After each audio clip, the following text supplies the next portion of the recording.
Welcome to the channel. ये sentences देखिए। मैं खाना खाकर आया हूँ, वो नहा कर आया है, मैं दौड़ कर आया हूँ, वो खेल कर आया है, मैं ट्यूशन पढ़ कर आई हूँ। क्या आपको इन सेंटेंसेस की इंग्लिश मालूम है? अगर वाकई आपको इन सेंटेंसेस की इंग्लिश नहीं आती तो आप बिल्कुल सही जगह पर आए हैं। बहुत ही इजी वे में हम सीखेंगे कि इस तरह के सेंटेंसेस के लिए कौन सा स्ट्रक्चर फॉलो किया जाता है, किस तरह इस तरह के सेंटेंसेस को ट्रांसलेट किया जाता है। इन सेंटेंसेस को ध्यान से देखिए। इन तमाम सेंटेंसेस में एक बात कॉमन है और वो है करके आया हूँ। क्या है? करके आया हूँ।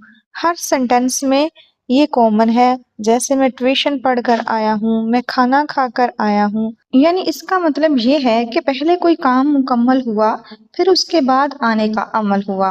इस तरह के सेंटेंसेस को इंग्लिश में बोलने के लिए एक खास स्ट्रक्चर इस्तेमाल होता है। आज हम वही सीखने वाले हैं। तो चलिए सबसे पहले स्ट्रक्चर समझ लेते हैं। सबसे पहले हम यूज करेंगे सब्जेक्ट और उसके बाद हैज या हैव आ जाएगा। अब हैज कहाँ पे यूज होगा और हैव कहाँ पे यूज होगा ये भी मैं आपको बताती हूँ। पहले स्ट्रक्चर कंप्लीट करते हैं। हैज हैव के बाद हम वर्ब की थर्ड फॉर्म यूज करेंगे जिसे हम पास्ट पार्टिसिपल भी कहते हैं। फिर आफ्टर का यूज होगा, ठीक है। और आफ्टर के बाद जो वर्ब आएगा उसमें आईएनजी यूज होगा, यानी कि वर्ब की फोर्थ फॉर्म यूज होगी। और लास्ट पे जैसा कि आप सब जानते हैं ऑब्जेक्ट आ जाएगा। यानी इस तरह के सेंटेंसेस को इंग्लिश में तब्दील करने के लिए यही एक खास स्ट्रक्चर होता है। अब बात करते हैं हैज और हैव कहाँ पे यूज होगा। तो देखिए जो सिंगुलर सब्जेक्ट होते हैं जैसे ही, शी, इट या किसी एक शख्स का नाम या किसी एक चीज का नाम एज अ सब्जेक्ट आ जाएगा तो हम हैज का यूज करेंगे। हैज एक सिंगुलर हेल्पिंग वर्ब होता है जो हमेशा सिंगुलर सब्जेक्ट के साथ ही यूज होता है। अब बात करते हैं प्लूरल सब्जेक्ट की, जैसे आई, वी, यू, दे।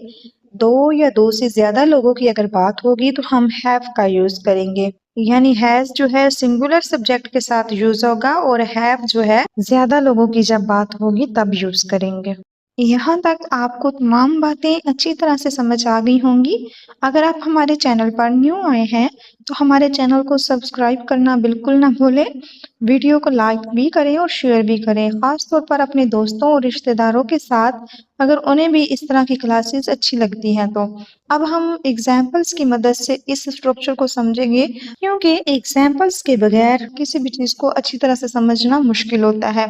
जितनी ज्यादा एग्जाम्पल मशक करेंगे उतना ही अच्छा रिजल्ट मिलेगा, उतनी ही जल्दी आप ये स्ट्रक्चर सीख जाएंगे। जैसे कि फर्स्ट एग्जाम्पल हमारे पास, मैं दौड़ कर आया हूँ।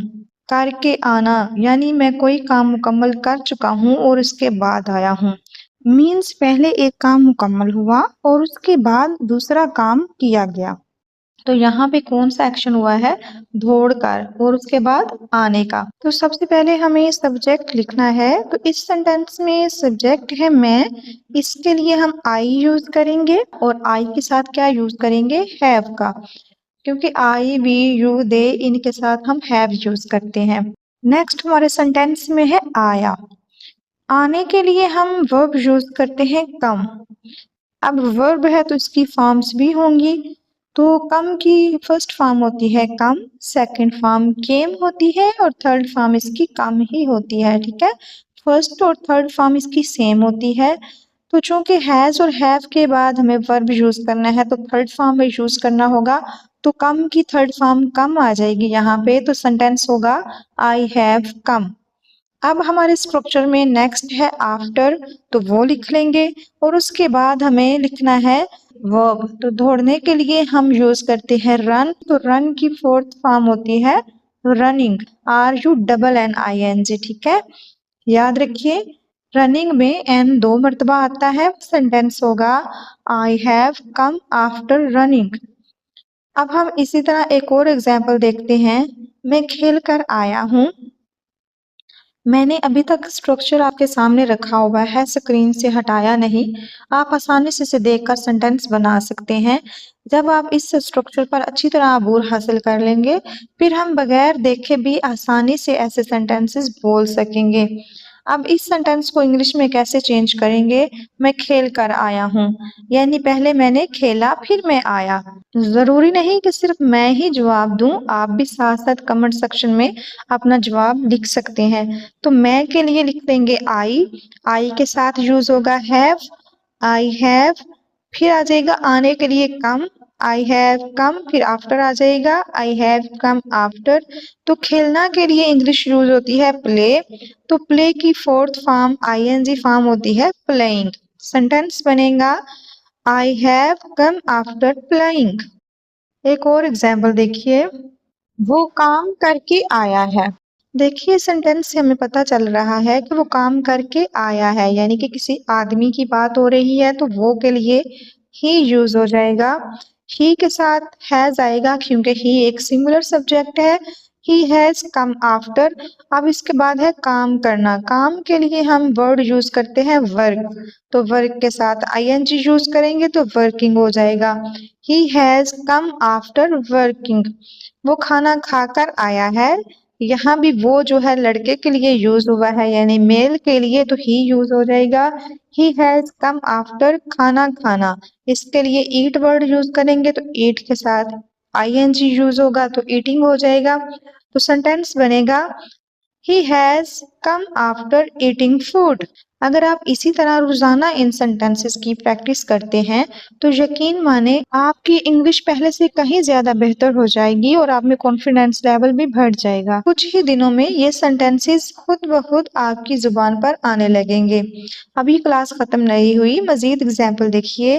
वो नहा कर आए हैं, तो यहाँ पे देखिए ज्यादा लोगों की बात हो रही है तो वो के लिए हम यूज करेंगे दे के साथ जो है हैव आ जाएगा। They have come after taking a bath. वो नहा कर आए हैं, they have come after taking a bath. आप इस सेंटेंस को एक और तरीके से बोल सकते हैं। आप बोल सकते हैं they have come after bathing. दोनों तरीके बिल्कुल दुरुस्त है। मैं उससे मिल कर आया हूँ। मैं की इंग्लिश क्या होती है? आई के साथ हैव आ जाएगा, फिर कम लिख लेंगे और फिर after. I have come after. अब मिलने के लिए क्या बोलते हैं हम? मीट। तो मीट की फोर्थ फॉर्म आ जाएगी मीटिंग। और उससे उससे के लिए अगर लड़के की बात होगी तो हिम लगा दें, अगर लड़की की बात है तो हर लगा दें। तो सेंटेंस बनेगा I have come after meeting him, या फिर I have come after meeting her. वो खाना बना कर आई है। यहाँ आई है इस्तेमाल हुआ है, यानी बात किसी फीमेल की हो रही है तो वो के लिए हम शी यूज कर लेंगे। शी के साथ हैज आ जाएगा। She has come after cooking. अगर आप चाहें तो ये भी कह सकते हैं she has come after cooking the meal. दोनों सेंटेंसेस बिल्कुल करेक्ट हैं। आप कोई सा भी यूज कर सकते हैं। मैं सो कर आया हूँ। अब आपके सामने स्ट्रक्चर भी नहीं है। अब कोशिश करें कि ये सेंटेंस आप खुद बना सके। तो मैं के लिए आई आएगा।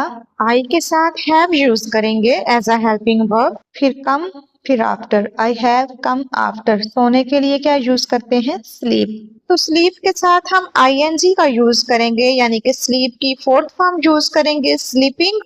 तो सेंटेंस बन जाएगा आई हैव कम आफ्टर स्लीपिंग। एक और सेंटेंस देखिए, वो टीवी देखकर आया है। वो के लिए ही यूज हो जाएगा। ही हैज, क्योंकि सिंगुलर सब्जेक्ट है ना ही, तो हैज आ जाएगा। He has come after watching TV. आप ये भी कह सकते हैं he has come after watching the TV. तो देखा आपने, इस तरह से सेंटेंसेस को ट्रांसलेट करना कितना आसान हो जाता है। अब आपकी बारी। अब मैं आपको दो सेंटेंसेस दे रही हूँ, आपने इनको इंग्लिश में ट्रांसलेट करके अपने नाम के साथ कमेंट में लिखना है। वो बाजार जाकर आया है। वो ट्यूशन पढ़कर आया है। इन दोनों सेंटेंसेस को इंग्लिश में ट्रांसलेट करके कमेंट में जरूर लिखें। बस आज की क्लास में इतना ही। मुझे उम्मीद है कि आपको आज की ये वीडियो जरूर पसंद आई होगी। अगर ये वीडियो आपके लिए फायदेमंद रही हो तो मेरे चैनल को सब्सक्राइब करना ना भूलें। इंशाल्लाह अगली क्लास में फिर मुलाकात होगी, तब तक अपना ख्याल रखें। Thanks for watching.